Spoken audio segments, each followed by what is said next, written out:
तो आज हम पढ़ेंगे price action. Price action trading का परिचय। प्राइस एक्शन सरल भाषा में बताना हो तो प्राइस एक्शन किसी भी सिक्योरिटी के भाव में निश्चित अवधि में होने वाला उतार चढ़ाव होता है। जैसे लिवरमोर प्राइस एक्शन एनालिसिस के व्यापक प्रयोगकर्ताओं में से एक थे। उन्होंने 20वीं शताब्दी में प्राइस एक्शन ट्रेडिंग का आविष्कार किया। प्राइस एक्शन एक मूल आधार यह है कि भाव कभी झूठ साबित नहीं हो सकता।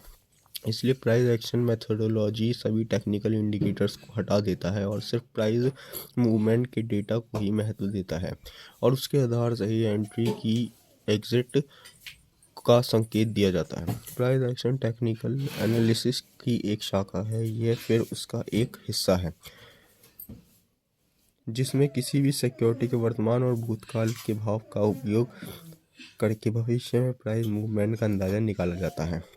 Price action trading clean chart trading के नाम से भी जाना जाता है। प्राइस एक्शन ट्रेडिंग में किसी भी सिक्योरिटी के भाव में होने वाले उतार चढ़ाव के आधार पर उसमें खरीदी या बिक्री का निर्णय लिया जाता है। गुजराती में स्टॉक मार्केट के बारे में एक प्रसिद्ध कहावत है जिसे प्राइस एक्शन ट्रेडिंग का सार है। भाव भगवान है।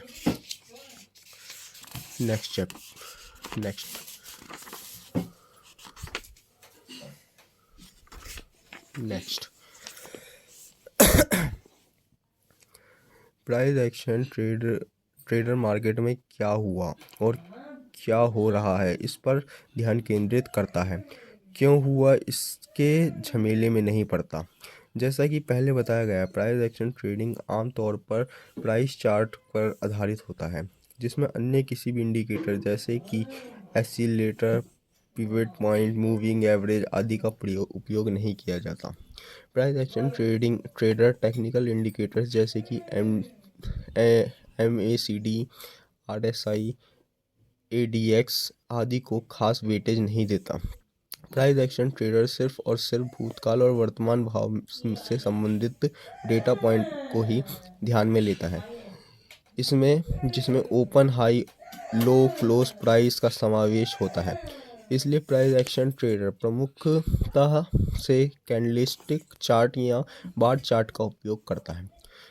प्राइस एक्शन ट्रेडिंग पूरी तरह से मांग और पूर्ति, डिमांड और सप्लाई की कॉन्सेप्ट पर आधारित है।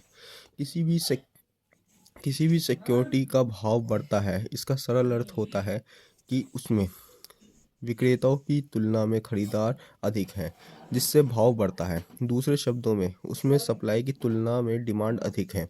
इसी प्रकार यदि किसी सिक्योरिटी के भाव में गिरावट होती है तो इसका सीधा सा मतलब है कि खरीदारों की तुलना में विक्रेता अधिक है, इसलिए भाव घट रहा है।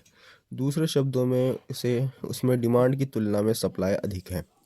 अगले पन्ने पर मैंने 2 चार्ट दिखाए हैं, जिनमें से एक चार्ट में सिर्फ प्राइस एक्शन दिखाया गया और दूसरे चार्ट में भाव के साथ विभिन्न इंडिकेटर्स दिखाए गए हैं।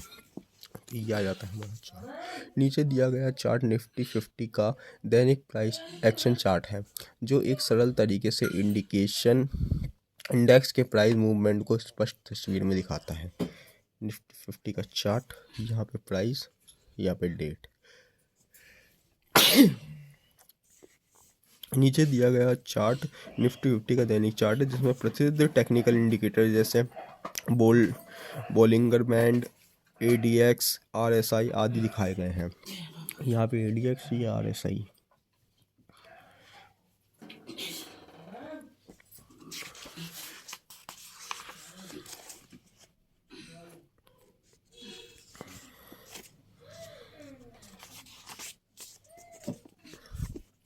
अब इन दोनों चार्ट में देखने की बाद मुझे ये यकीन है कि आप कहेंगे कि पहले चार्ट को पढ़ना और समझना आसान है, तो दूसरे चार्ट में दिखाए गए इंडिकेटर जटिल और भ्रमित करने वाले हैं।